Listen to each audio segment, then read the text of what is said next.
This is the Content Strategy Insights Podcast, episode number 155. When you're designing user experiences for sensitive financial product areas like investing and retirement, it's crucial to build and maintain trust with your customers. At Robinhood, the online financial services company, Selene De La Cruz and her colleagues followed deeply informed principles to craft content design practices that have been proven to help customers feel safe and secure as the company helps them manage their investments. Welcome to the Content Strategy Insights Podcast, where accomplished content strategy experts share their wisdom with our friends in the content community. Our mission is to democratize content strategy, to make its principles and practices accessible to everyone. And now, here's your host, Larry Swanson. Hey everyone, welcome to episode number 155 of the Content Strategy Insights Podcast. I am really happy today to welcome to the show Selene De La Cruz. Selene is as a senior manager of content design at Robinhood. Welcome, Selene. Tell the folks a little bit more about what you're doing these days. Hi, thanks so much for having me on the podcast. Happy to be here. Like you said, I'm senior manager of content design at Robinhood. I've been there for about a year and a half right now. And I'm heading up our brokerage team. So that's pretty much all the products dedicated to investing, also including retirement and some of our recommendations products. So I like to think of it as the bread and butter of the app. At least when I, as a civilian, think about financial stuff, that's all the big ones right there that you just mentioned. Yeah. And especially that last one, you're making recommendations about financial stuff. I mean, and you probably have all kinds of like fiduciary stuff you have to worry about. Tell me, and that's why I wanted to have you on the show, is to talk about like, how do you do that? Do you have like principles that guide you in how you design experiences for this kind of? Totally. We have principles and we also have regulations, and they come together in a beautiful marriage at Robinhood. And before we kind of jump into the conversation, I'll just clarify that nothing I'm talking about is related to Robinhood stock or company performance indicators. So if you think I'm giving you any signals about like new products coming down the pipeline, I'm not. We're just talking about straight up what's going on right now. But yeah, well, for recommendations, we do have, when you sign up for Robinhood, you can get a first trade recommendation.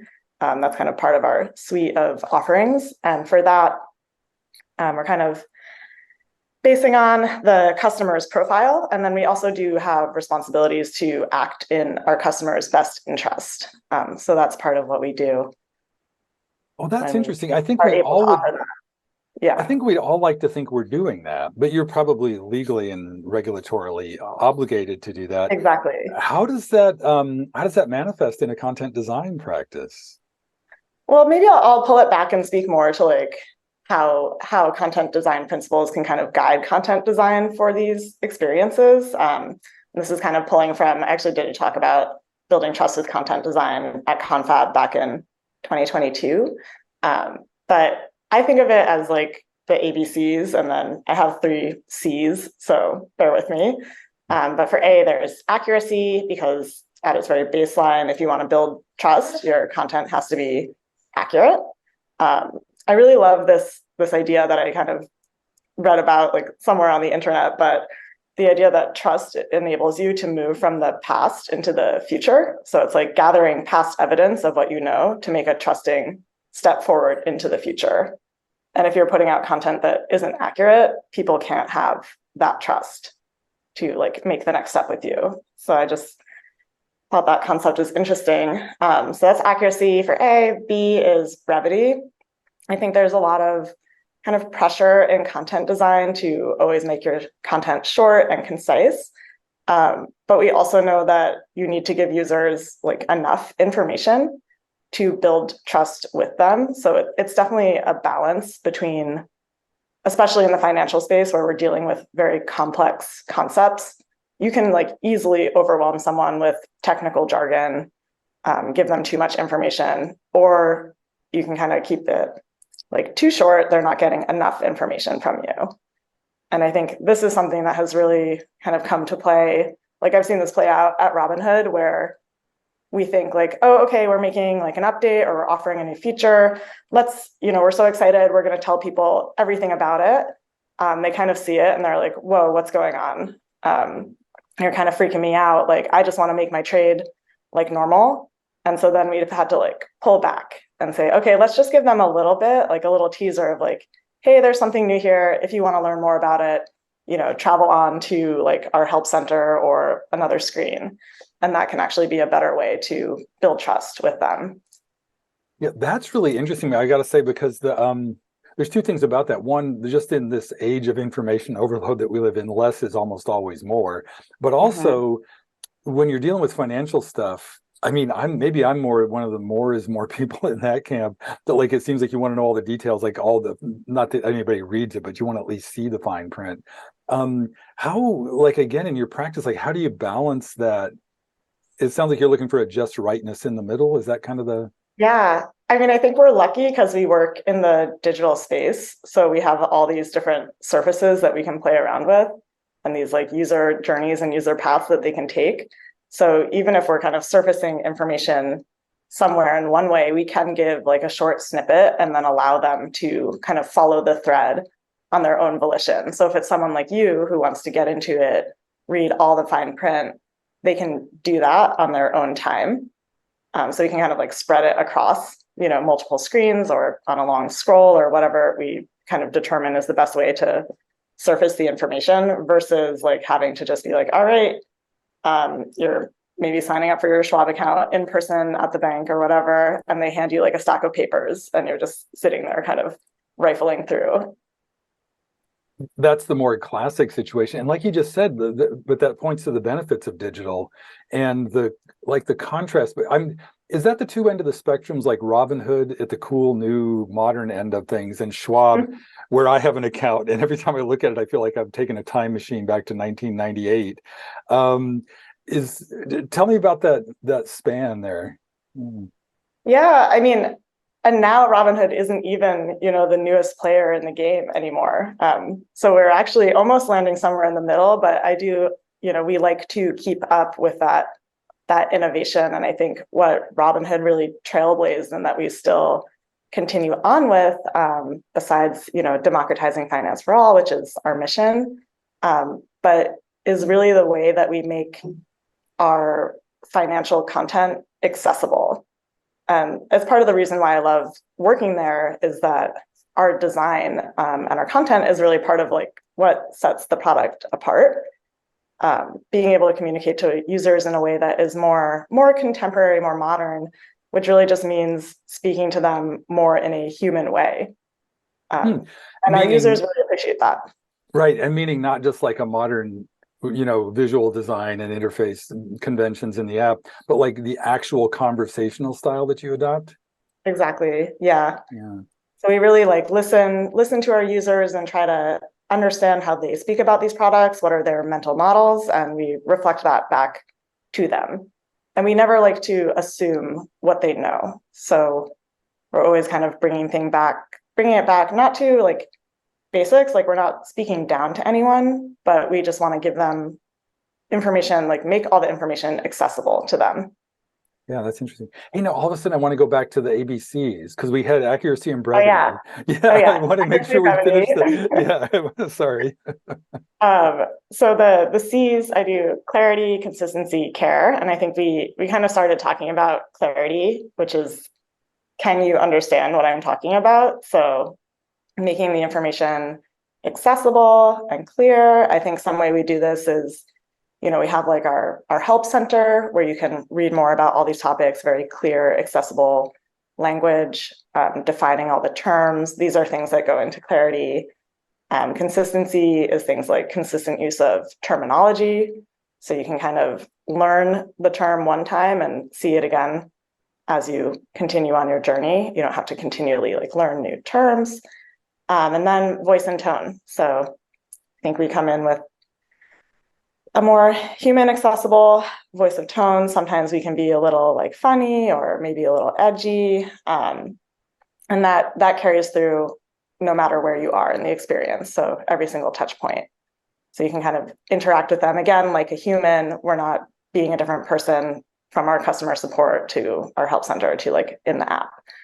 So we have that consistency. And then care is, I think I mentioned, understanding our users, how they speak about the products. So we do, like all companies, we do a lot of research to understand like what do our users need, what do they want, and maybe where are they getting confused. And so we can kind of come into those spaces and help clarify things for them.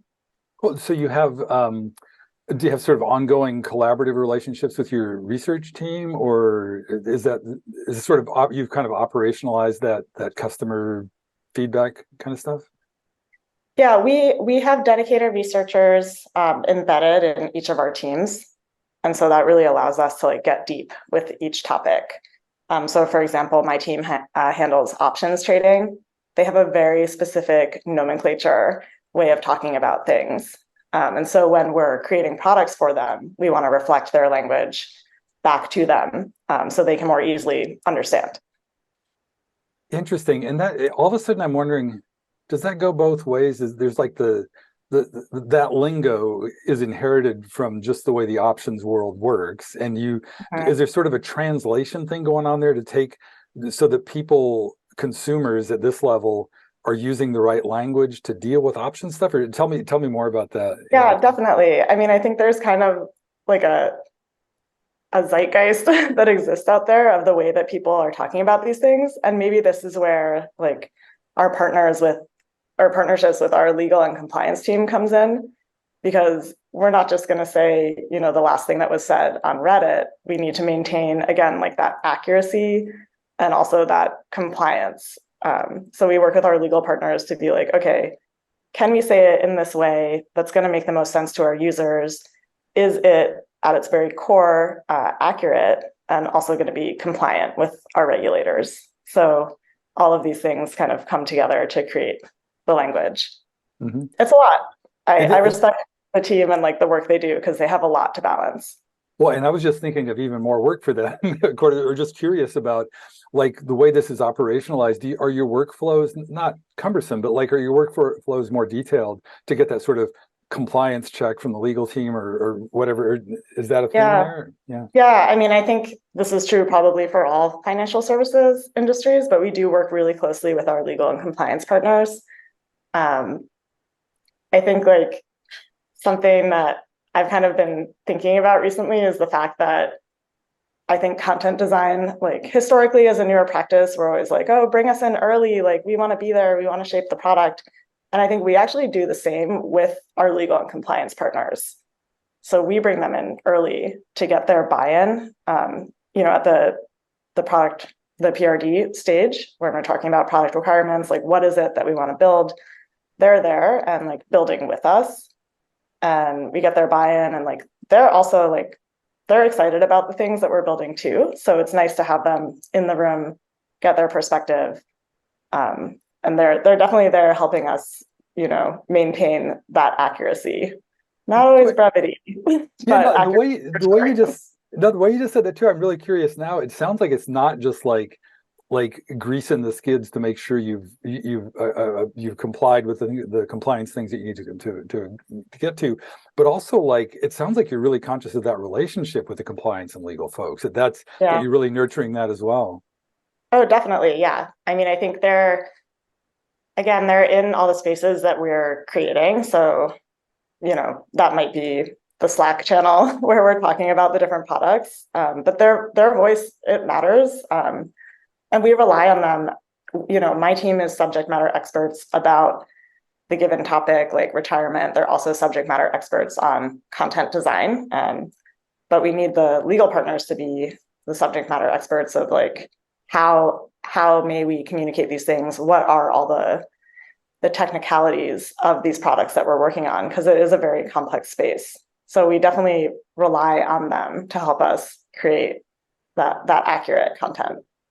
Yeah, and that kind of complex environment, just generically, like you were just saying, that it's real common to have that like kind of a fairly high level collaboration between the subject matter experts and the technical experts, like the design experts, the engineering experts, the product experts in this field. Is there a different feel to the collaboration at Robinhood from other places you've been, or?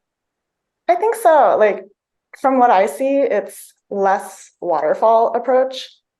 I think, my background was in advertising, and a lot of times we would create, and then you kind of go to your like legal counsel or what have you, and you're like, okay, sign off. And they'd be like, oh, change this word, change that word. I think now there's a lot more co-creation. So they're kind of bought in along the way. And then I've seen like, you'll literally be in a document together, maybe doing some pair writing where they're like, well, I need this concept to come through. And you're like, okay, well, how if we say it this way?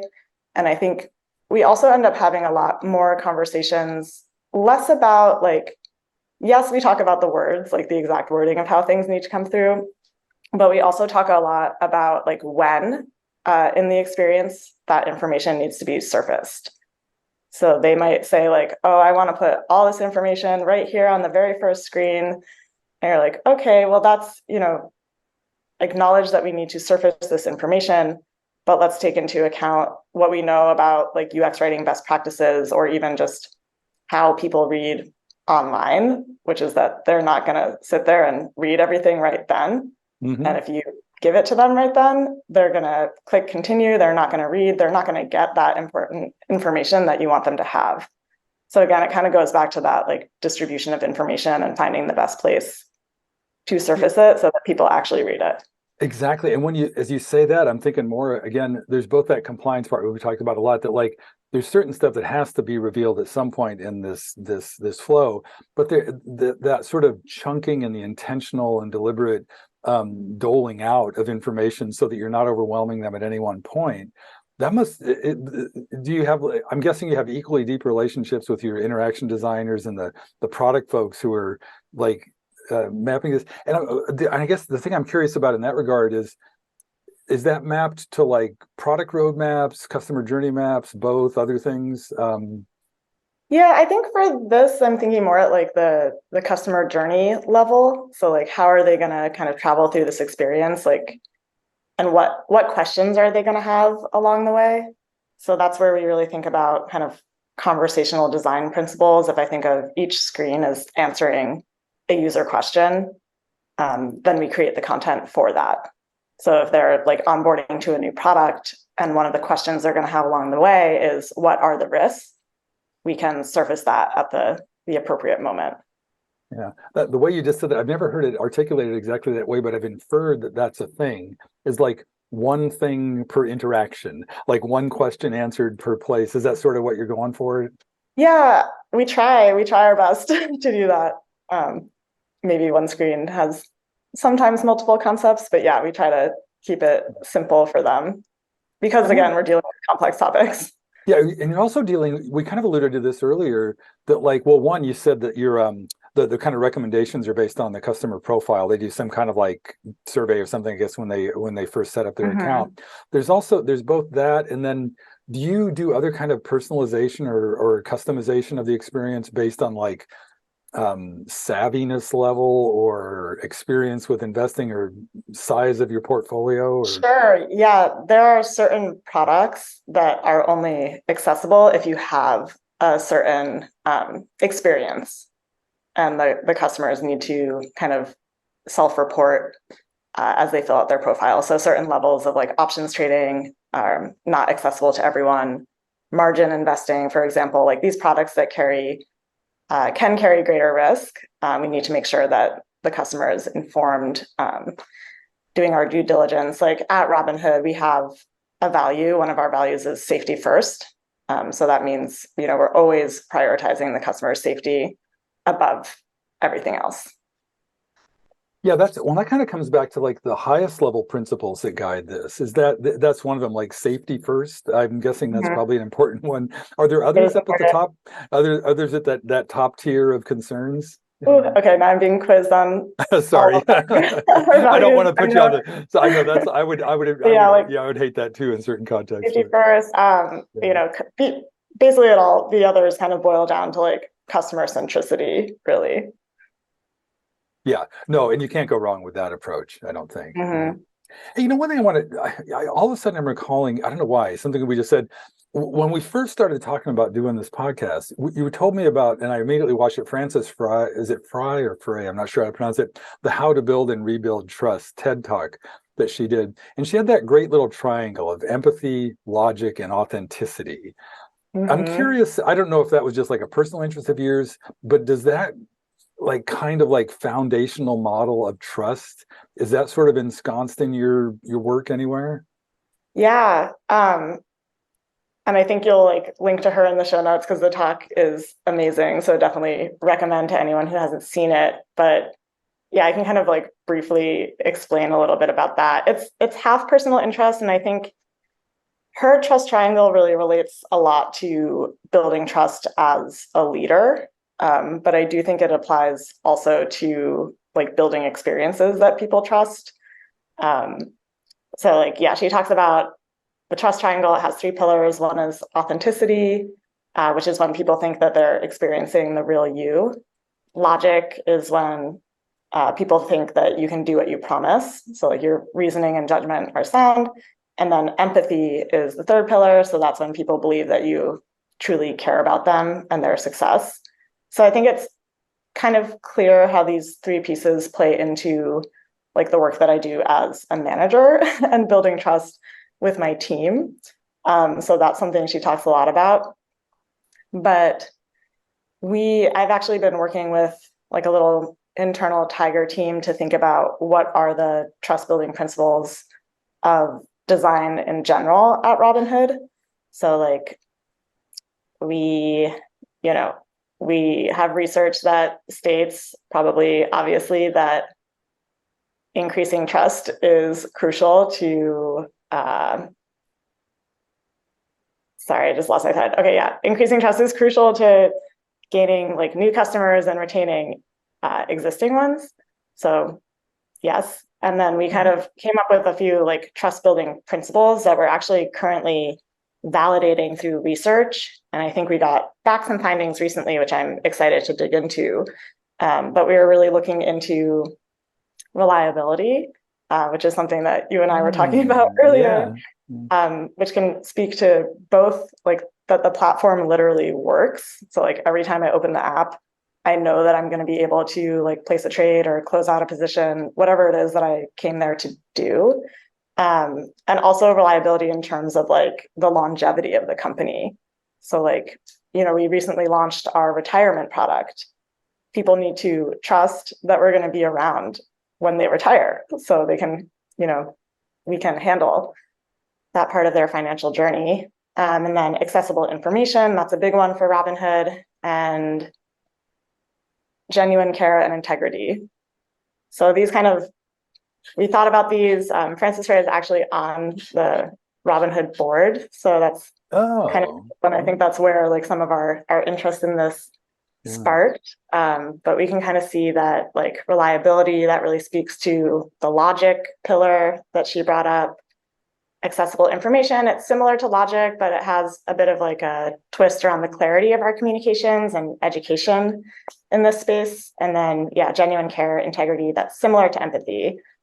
So yeah, I'm excited to dig into the research that's coming out around this. And I really see like our next steps is kind of identify where might Robinhood be like weaker in some of these pillars, so we can address that. And then what we want to do with this research is eventually roll it out to create these kind of principles for how we design at Robinhood. So that's like product design, content design, and then the dream is like ultimately roll them up into the what of what we build. So helping us like guide decisions on new products. Well, as you're talking about that, I'm really curious about the research methodology for like vetting a body of principles against the values of a community or a customer base. But I guess, is that just sort of in the province of the researchers, or have you been involved in that at all?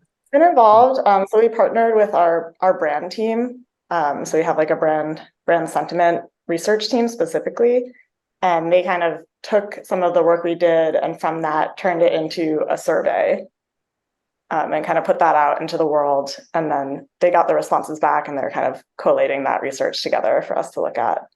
Oh, fascinating. And that seems, that kind of gets like the point of this podcast is to democratize content strategy, to make its principles and practices accessible to everyone. So just that little kind of thing, like I'm sure that list of principles that you just described, that was probably a lot of work to get to that point. Then you validate them with Yeah. research, and then you have to figure out how to ensconce it in all your workflows and procedures and everything. Yeah. But I'm excited. I mean, I think people love to know that we are designing in that user-centric way. Part of the reason that I came to Robinhood was just like how excited everyone was about the mission and very like user-focused in that way. So having these kind of vetted principles and being like, oh yeah, am I designing according to these principles that I know my customers want? I think that will excite the team. That's great. I can see. I think everybody, craves that kind of like direction when they're, like in high level direction like that. That sounds really interesting. I want to return to one other thing too, and everything. I'm just constantly being reminded of stuff today. We talked before we came on about. I was talking about how I have a Schwab account and how it just has this kind of stodgy air to it. But we were talking a little bit about how like when times are interesting or tough or uncertain, that there's almost like a benefit to being like old fashioned and like again, not to just focus on these two brands, but like Schwab, I think kind of exemplifies that old school of financial stuff, and then you would be in the newer wave of it.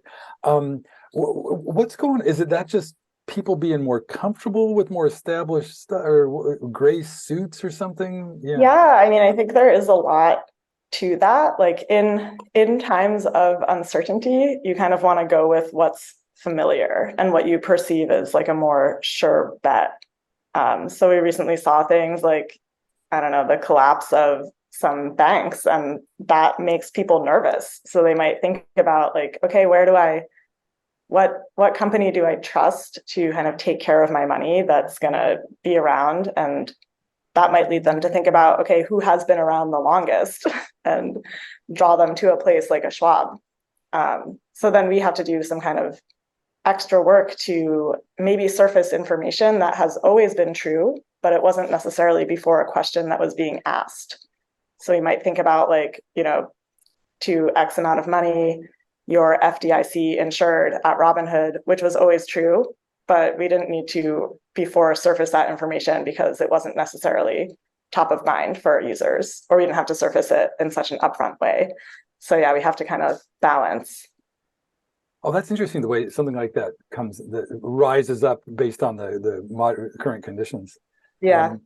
Hey, so I can't believe it, Selene. These conversations always go way too fast for me. I would expand the conversations to an hour or so, but nobody has time for that. And anyhow, but before we wrap up, is there anything that's come up in the conversation that you want to revisit, or that you just want to make sure we get to before we go?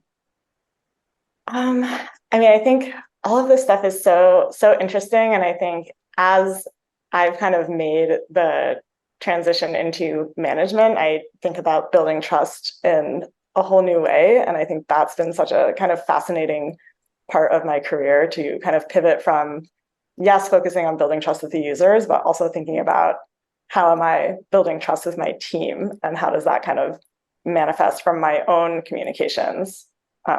So yeah, I just love thinking about that stuff. No, that's really, and I don't know if you could, because a lot of these episodes are already in the can and they haven't aired yet, but you're right in line. This is like a theme, I think, in the profession right now, that kind of interest and concern. And yeah, that's super interesting. Wait, one very last thing, Selene, what's the best way for folks to stay in touch if they want to follow you online or connect? Or Yeah, honestly, probably LinkedIn.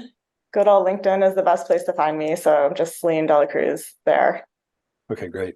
I'll link to that in the show notes as well. Well, thank you so much, Selene. I really enjoyed the conversation. Me too. This was fun. Thank you for listening. If you can think of a friend who might enjoy this episode, please share it with them. And please join us again for our next content strategy interview.